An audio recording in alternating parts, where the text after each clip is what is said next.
So continuing the exploration of what happened here during the war, I've come over to the Heverlee War Cemetery, which is the last resting place of 977 Commonwealth and British troops from the Second World War, also 11 Polish airmen and 1 American, and also 29 British soldiers from the First World War.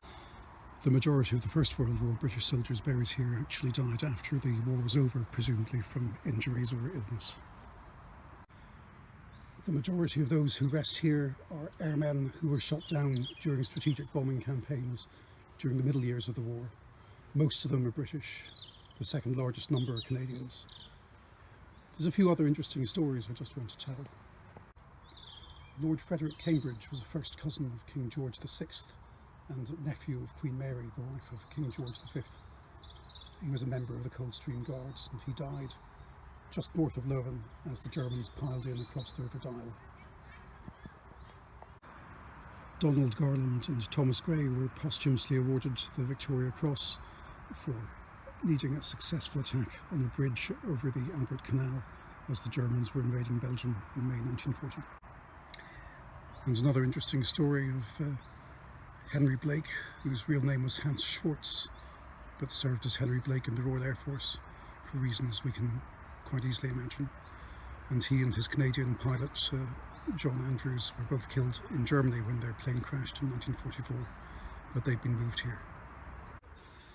Gerald Johnson had been a Canadian stage and film actor before the war. He was captured in the Dieppe raid and died while trying to escape from a prisoner of war camp in 1944.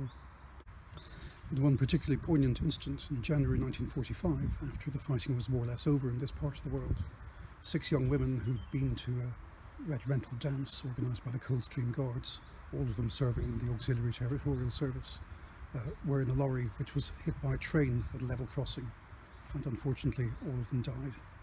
One of them lingered for a few months longer than the others. A bit of a sombre expedition today, but I think it's worth reminding ourselves of the historical links between Belgium and the UK and indeed other parts of the world. The cemetery is well looked after and clearly some are still remembered by their relatives.